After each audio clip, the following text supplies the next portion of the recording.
Welcome to the Mind of Business Success podcast. I'm your host, Alicia Kramer. Our guest today is Zach Lemaster.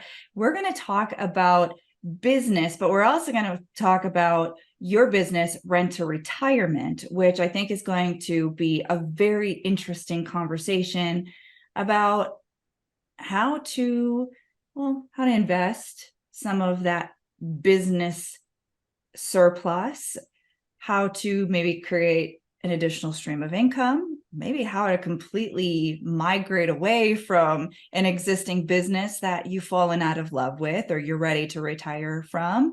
So why don't we start by talking a little bit about your business so our listeners have a frame of reference for what the heck I'm even talking about. Yeah, absolutely. I'd love to. And thank you so much for having me, Alicia. Again, my name is Zach Lemaster, the founder of Rent to Retirement. We are the nation's leading turnkey investment company. And that's also one of those buzzwords, like, you hear turnkey. So like, what does that mean? So what our company does is we identify the best, and this is real estate specific. So we identify the best real estate markets throughout the United States based on a whole plethora of criteria that we've identified, like landlord-friendly legislation, taxes, ROI and things like this. Then we go into those markets and we build our teams to either rehab or build properties, lease and manage them for our investor database. And so essentially what we do is we open up the entire country and bring the best investment opportunities to our investors that want to buy passively operated income properties, but not have to try to be a landlord of those or build their own team in these areas. And so that's our core business. I love it. I don't talk much about it on this particular podcast because most people who are listening to this know me as, the business mindset expert. But I've been a serial entrepreneur for quite a long time. I have a real estate business and I love investing in real estate.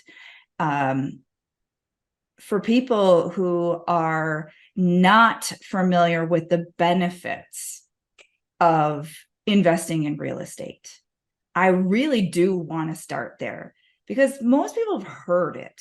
Most people have heard the notion that all wealthy people own real estate. And, if you want to create passive income for yourself, you get into real estate investing. But people also have a tendency to think that means they've got to start shelling out large quantities of money and purchasing properties and being a landlord and all of these things. And they're like, I'm overwhelmed. I don't think I can do that. I don't think that's feasible for me. I don't want to do that. You are helping to resolve those obstacles. So we'll talk a little bit about that, but let's start with talking about why real estate. Yeah, and please understand we're extremely biased because we only invest in real estate and nothing else. But that's because that's what we know. I think it was Warren Buffett that said, "Invest in what you know and nothing more." But I mean, it's just served us well. I'm a pretty simple person, Alicia. So I mean, real estate just made sense to me in terms of, hey, this is a physical asset. Like I wanted my money to work for me. And early in my career path and in my life, I explored a lot of different rental or I guess investment avenues and opportunities. And real estate always stuck with me because I like the idea of owning a physical asset. Like the numbers just made sense, right? You have a property that you have an asset that you can, rent out to a tenant where they actually end up, if you're using leverage, buy the property for you. It produces positive cash flow that you can live on. The property goes up in value over time. So your initial investment is increasing over time, but the IRS looks at it as a depreciating asset. And you get crazy tax benefits. Actually, well, that last part of the tax benefits, the more I've learned about real estate investing, the more savvy I've become. And that's the most important aspect because there's nothing else that compares. I mean, we run a successful business, but we offset all of our taxable income every single year because we're actually buying real estate and using that depreciation. But it's all those things combined, I think. And that may sound complicated because I ran through that real quick, but it's really not. If you're buying a property in a good market with a good team, it's going to produce some monthly income and you just repeat that process. I think it's a pretty like predictable path for people to build a stable financial future and maybe even potential early retirement as we did. I love it. And I love that there are businesses like what you've created that make real estate accessible to more of the average Joe. So those of us who don't want to go out and start scouring the market for the best places to buy and the best properties and hiring teams and doing all of that stuff, but still want to benefit from the money that can be made in real estate. Let's talk a little bit about how you guys operate, because I think this is it's an opportunity that far too many people just don't understand is available to them. Sure. You mean as far as like the process and like how we're working with investors? Yeah. Sure. And real estate is a beautiful thing because there's so many ways you can invest in real estate, but it's also like distracting because there's, you see a ton of gurus teaching you different creative strategies. And it's like, we go back to the fundamentals. I told you I'm a simple person. We like to buy and hold real estate, right? Where time does what it does, and you build wealth over time. This is not a get rich, overnight type of thing. So, but essentially, what we do is, we've built our teams. We've identified the right markets to invest. We've built our teams that include property managers, lenders, rehabbers or builders, insurance providers, all the key pieces that you need, real estate specific attorneys and CPAs that can help guide you on, do you need an LLC and do you need someone to file your taxes? So we take a comprehensive approach to build the entire team in this area where you can come in. We work with the investor on an individual basis to identify what your goals are. We have many newer investors that this is the first property they bought, or this is the first property they bought out of state, or they're a very successful investor and they just want an easy way to grow and diversify their portfolio. The point is we work with each person individually to first identify and understand your financial and investment goals, criteria, timeline, resources, educate you about real estate, how to do it the right way to build a sustainable business long term. Because when you're investing in real estate, I truly believe you're building a business, believe it or not. And then we help them to go through the process of picking out a property that's congruent with their goals. You actually buy the property, so you're the owner of the real estate. There's a lot of different ways you can like lend money to people and do syndications, but this is where you're actually owning the real estate, because I think that is where you get the best benefit is physical property ownership. But we're handling everything for you, from property management, collecting rents. You still could potentially have issues. I mean, we talk about passive income, but I want to make it clear that rental real estate, one of the things that frustrates people is like you're housing people, which is a service to society. But, that also means sometimes you may have to evict people. Now we'll handle all that for you, but that's part of the game as well. So our goal is to really work with people on an individual basis to help them identify their goals, to grow their portfolio, to learn along the way, and to build a sustainable business investing in real estate in the best markets in the US. So rather than trying to figure it all out, you're kind of helping hold their hand through the process and taking a lot of that guesswork and figuring it out the hard way out of the equation. That is a goal. It's a learning process for the person as well. I don't think anyone, I mean, some people want to just be completely hands off, but I always encourage people, this is a learning process too. Like some of the best value you get by working with us, or just whether or not you're working with us, whether you're investing, is just like learning the process, right? And that's valuable knowledge that will allow you to be a better investor long term, pass on to future generations. But really, I mean, that is the goal. But we really, went into this business not intentionally. Alicia, this is more just to get into our personal story. I have a background in healthcare. My wife and I are optometrists by education. We met in school. I was on scholarship with the Air Force, so as a captain in the Air Force for 7 years, practicing optometry. I moved out to Colorado after that and opened up private practices. And so I ran a business in optometry. But I was investing in real estate that entire time because we believed in it. And eventually, at some point in time, once we started to, be strategic about choosing the locations where we were investing based on like having the best returns, we were able to replace our active income just through real estate investing. And we had a lot of people that came to us and said, "Hey, that's interesting what you're doing. I want to invest in real estate too, but I don't have the time. I don't have the knowledge.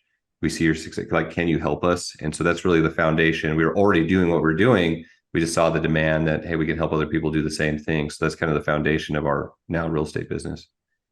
It's a very cool backstory.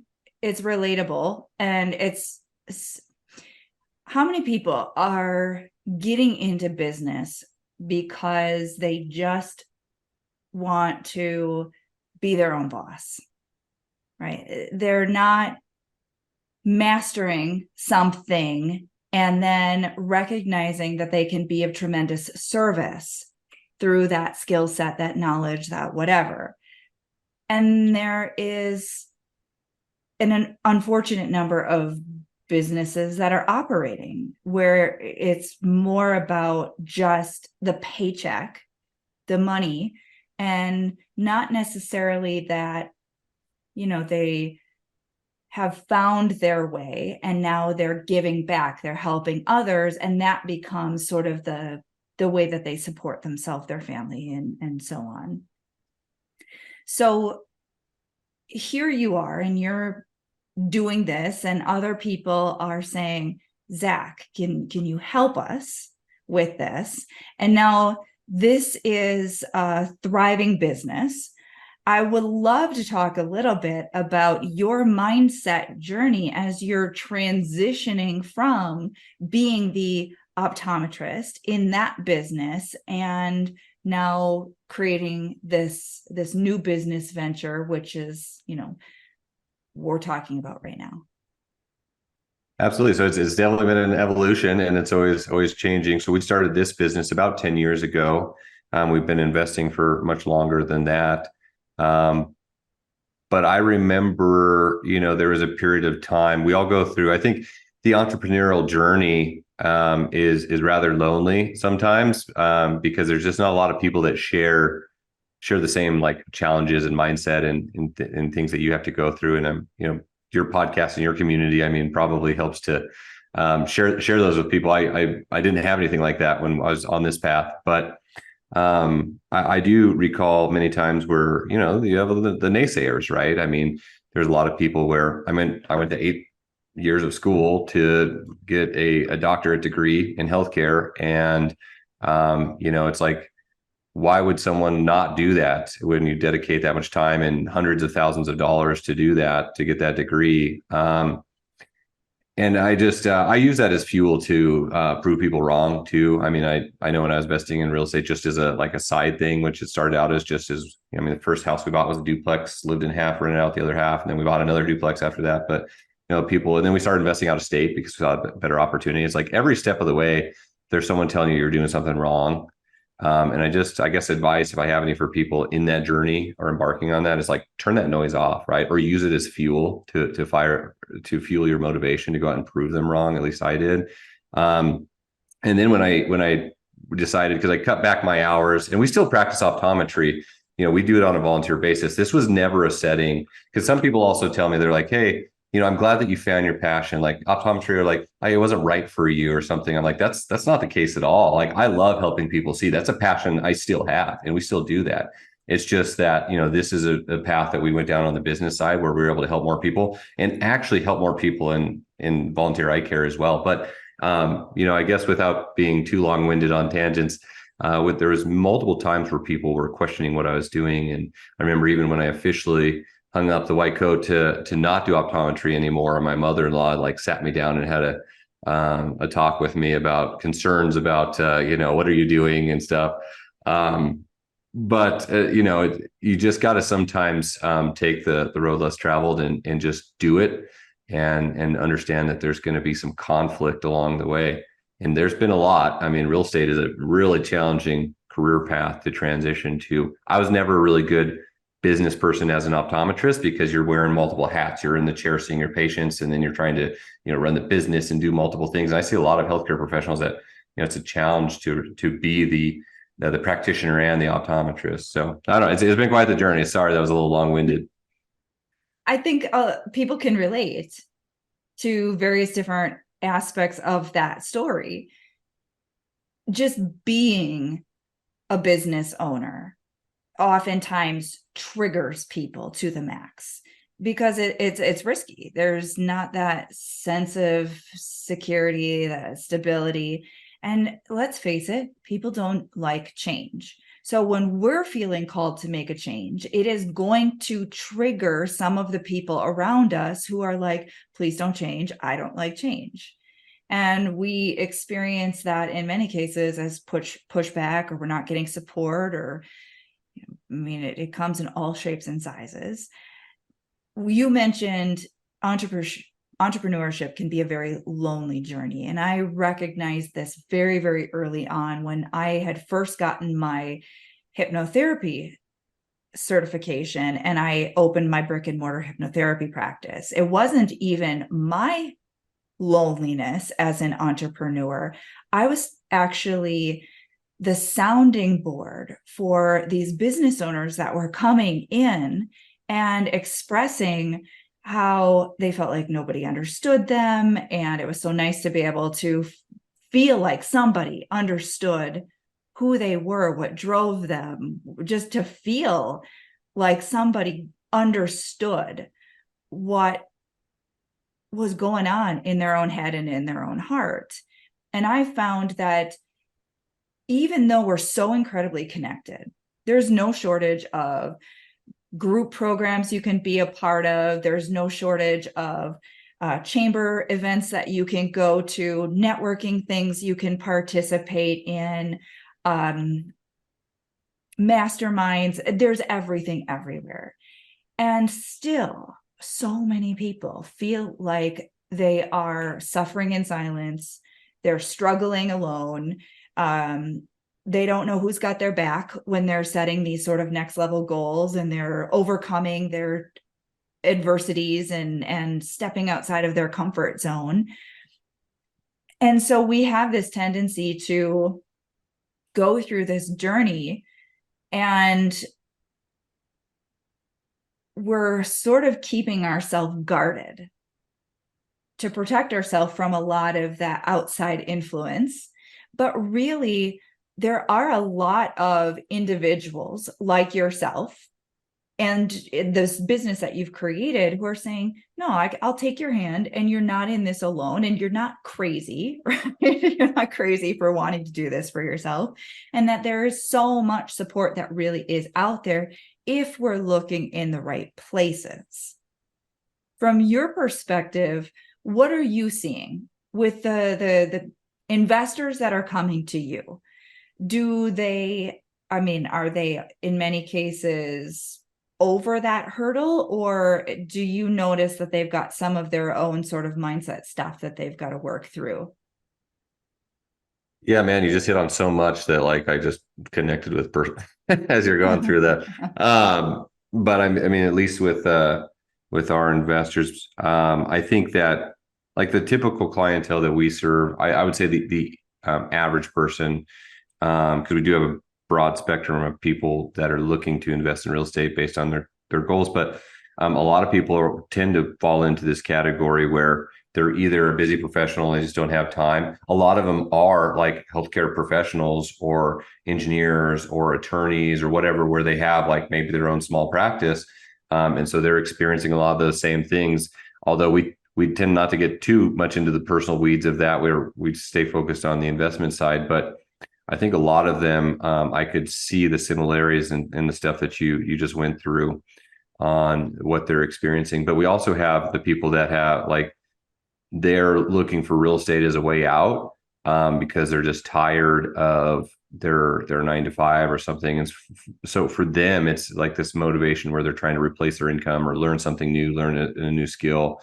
And they're maybe battling with the entrepreneurial mindset of, is this what I want to do? How do I do it appropriately? I'm not happy with where I'm at. Um, a lot of people turn to real estate to try to, I think, solve that as like financial independence or whatever you want to call it. So, man, I don't know. There's a lot that could be unveiled in the psychology behind why, for everyone. But everyone's kind of in a different position. You had mentioned that a lot of these individuals need to sort of adopt the business mindset where this is not just buying some stocks, right? You need to embody a bit of that sort of entrepreneurial mindset when you're getting into this so that you run it like an efficient business. We've talked on this podcast quite a bit about the shift that needs to occur. When you're transitioning away from a 9 to 5, you've got a certain way of thinking about money, right? You've got a certain way of thinking about how you structure your day, and it's a very different world that you step into when you own and operate your own business. There is no accountability and there's no guaranteed paycheck. So you could be working your ass off and it's not necessarily going to equate to a paycheck. So there's a lot of differences in how we think and how we feel and how in a self-discipline and kind of developing thick skin and looking at the end game, the bigger picture goals. And when people are starting to get into real estate, do you find that there is a little bit of a learning curve where they have to shift their thinking a bit and sort of mentally prepare themselves for how they're going to do this so they can be successful in it versus looking at it as just I throw my money at a house and start collecting rent? All the time. I mean, that's one of our biggest initiatives is to educate people and set appropriate expectations, because we fall into the category of like passive income, or when you talk about turnkey, it's kind of presented as a way where it can be somewhat hands off or majority hands off depending on who's presenting it. And I always want to remind people and encourage our team to remind our investors that there is no such thing as passive income, because at the very least, even if you're giving your money to someone else to manage for you, like you still need to manage your money, manage your property managers, manage your investments. You need to be conscious about like the state of the market, and you can't just really forget about it as a lot of us want to. And that's, I think, kind of the norm we've fallen into is with society, is investing just like as in 401k because it's there, it's easy, it's accepted. I don't have to think about it. It's automated. I mean, so investing and real estate and business, like it takes work. So just like own that going into it. But there are ways that you can create economies of scale and where you can create efficiencies. And this would be like an example of investing with our team, where all the systems and teams are set up for you. But you really should be operating your business, your real estate business, knowing that, yeah, you need to hold people accountable, that you need to monitor, make sure things are operating, because you have your team, your sphere of professionals, which we try to build out for people. I mean, because we talk about, as we mentioned earlier, all your key advisors, your property managers, your insurance agents, your lenders, your broker agents, your CPA attorney, and all these people, like they're there to advise you, but you need to make sure that you're adding the right people to your team and holding them accountable for their job. So a lot of people, they come in thinking that, I'm just going to buy a property and forget it. And you can, when things are going good, like you can to some degree, but you need to have you need to have that mindset that you're going to monitor things and have a business plan. That's the thing too, is have a business strategy and plan. And so that's what we help people develop. But yeah, a lot of them come in just thinking this is an easy way to invest, and that's okay. But let us help you develop that strategy and add some nuggets of knowledge, because it's certainly dramatically important. I love if I could throw a book out there, this is probably one that most everyone's heard of, but The E-Myth, The Entrepreneurial Myth by Michael Gerber, or The E-Myth Revisited. That's a really good one just that helped me out with business and thinking about real estate as well, because a lot of it talks about not operating in your business, running the day-to-day, but operating your business from a higher level to actually have growth. And that's an important thing. I equate that to property management. At one point, I ran a lot of my property managers, and I wasn't a great property manager. I'd tend to take advantage of me. I was too nice. I had personal relationships, with them, and that's okay because I thought it was friendly and good. But you want to have that separation, and it also my time was better spent building a real estate business versus changing toilets and taking tenant calls and whatever the case was. So yeah, we get a lot of that mindset. I'd imagine we've got some wheels turning for some people. And I know we just, we kind of skated over a few topics and just covered it at a high level, but I also know that we gave a lot of information. You shared a lot in this episode. If someone wants to go deeper, how can our listeners connect with you? I think the best place to go, Alicia, is just to our website, which is rent2retirement.com. That's rent-to-retirement.com. We put out a lot of information with our podcast, with our educational channels, YouTube stuff. I mean, our goal is to educate everyone that we come in contact with and add value to everyone to allow them to be better investors, whether they invest with us or not. And that's got all the links to all of the markets we operate in, all of our property like calculators and information, social handles. So rent2retirement.com, I think, is the best place to go. Or if you're in the car listening and you want to set up an appointment with one of our team members, you can call 800-311-6781. Awesome. Thank you so much, Zach, for being with us today. Pleasure's all mine. Thank you, Alicia. And thank you to all of our listeners. We're doing this for you. If you haven't already subscribed, make sure you do so. And until next time, we will see you in the next episode.